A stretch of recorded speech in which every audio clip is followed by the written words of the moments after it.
Loyalists, British and Indians under Major Ross and Captain Walter Butler. And they fought them to a draw at least.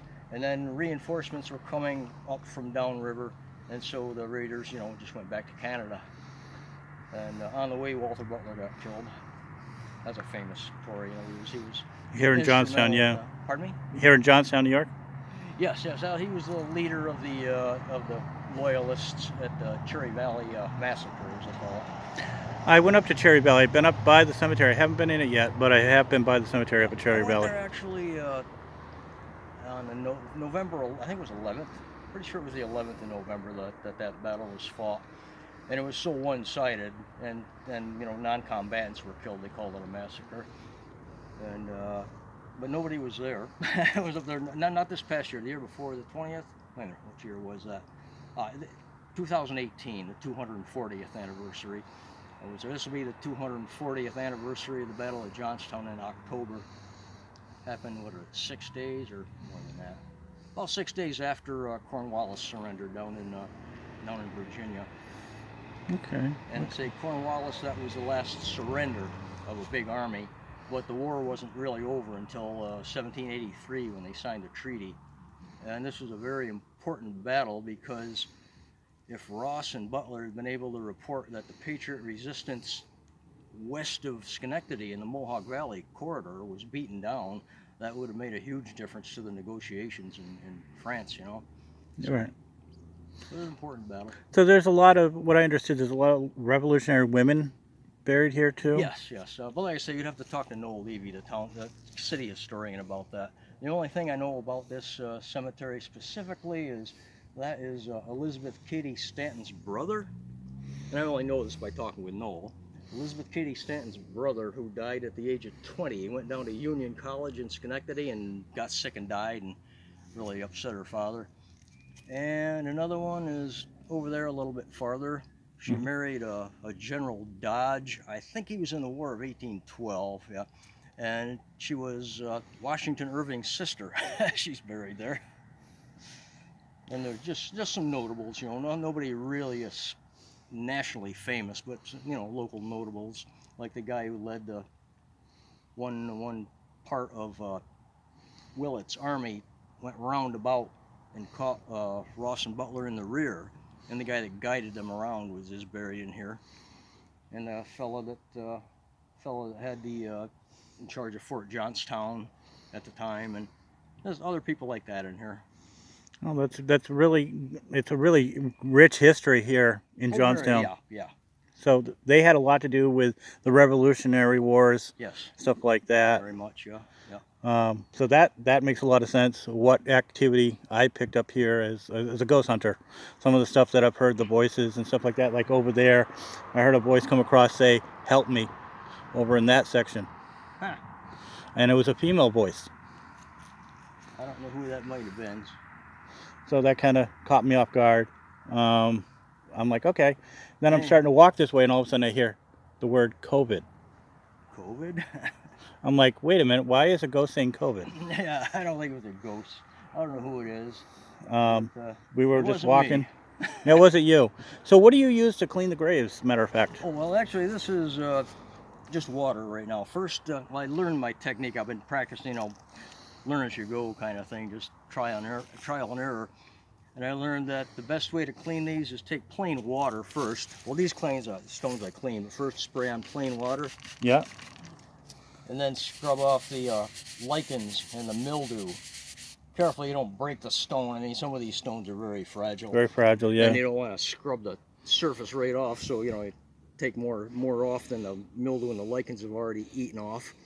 And then after you scrub it, you rinse it right down so it's clean. So you see the stuff just dripping down. Pardon me? So you see the stuff just dripping down? Yeah, you drip it down, rinse it right down, and then most weather like this, you have to wet it again. And then I finish it off with, there's several products. There's a product called D2. First you wet the stone, and then you spray this product called D2 on it. And the stones turn, like you can see that stone over there, especially the other side, it turns like it's burnt orange color. That means it's killing all the mildew and the algae and whatnot. And I thought that was more like a copper looking to it. Oh, yeah, copper, whatever, Yeah. burnt orange, copper, burnt sienna, whatever. Right, whatever right. floats Whatever your you boat. want to. Yeah, yeah. But yeah, but that's kills the stuff, and eventually the stone whitens up once the mildew is dead. Right, And, right. but I use a product called spray. Now you see the bottle is sprayed. They used to manufacture it here in Johnstown, but it's out Really? in Michigan someplace now. Yeah. And that works for me. That's got a surfactant in it also. It's not just intended for stones. It's just a general purpose cleaner, cleaning around the house. Right. But I tried it, spot tested it, and it worked. So So I saw you were cleaning that one way over there. Oh, that one there, yeah. Yep. I was just starting. I was just starting to hit it with plain water and scrub off you can see the dust and the residue there. Do you have to use like any steel wool or anything? Oh, no. You don't want to do anything very Abrasive? because this is marble. And you definitely don't want to use Clorox or any sort of acid on it. No vinegar, no Clorox, nothing like that. No. So you pretty much just say use water, Yeah. D12, something like that. Yeah. Just to D2 clean. it's called. D2? D2. And D2. there's another product in hardware stores called Wet It and Forget It, but I haven't really tried that one. I'm not sure how well that one works yet. But the D2 and the Spray 9, they definitely go right to town on it. So do you take care of just this cemetery? Come in here and do this one only because it's your just favorite? Just this one. It's just, like I say, mostly a hobby, just for some exercise, and it's been neglected for at least, I think a fellow that used to be the county historian was also some sort of a highway engineer or a foreman or something like that. I'm not exactly sure what his title was, but he was after he retired from that, he was the Fulton County historian. And he came in here and probably, I didn't see him do it, it was in 1979, he probably used surveying equipment and made a map of the cemetery, and that's over in the Historical Society now. Is it that yellow building? No, not the yellow building, that's the drum house. That's one of the houses that was built in order to be built by Sir William Johnson, who founded Johnstown, named it after his son John. Yeah, we went to the other house that he has, the other place that's over across town. Fort Johnson Hall? Or Yeah, Fort Johnson Hall. Johnson Hall. Johnson Hall. That's down State Street, and just follow it out. It's right about in that direction. Yeah, we went there Christmas about a year ago, and they were having the Christmas thing before the pandemic hit. Oh, okay. And we were just shooting some photos and stuff like that. And there was a lady telling a story about the battles and stuff like that. And you see this apparition come down above her head with two hands, and it looked revolutionary. Oh yeah, this area, I know every little burg has got a sign that says "Welcome to Historic So-and-so."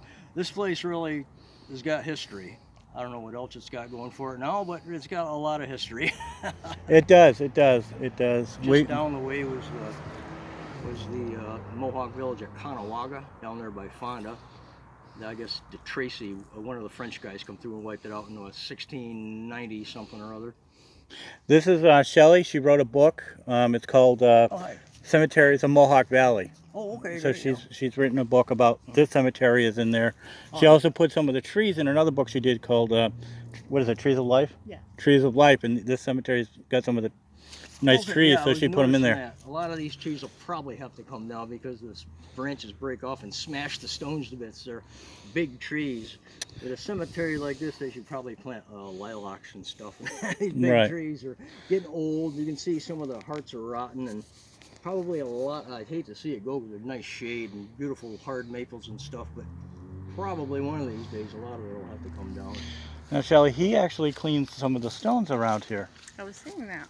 That's great. Have you been here when the leaves are out and the flowers and the fruits and things? Because that tree there, I'm not absolutely sure. I think it's a basswood, but I can't positively identify a basswood.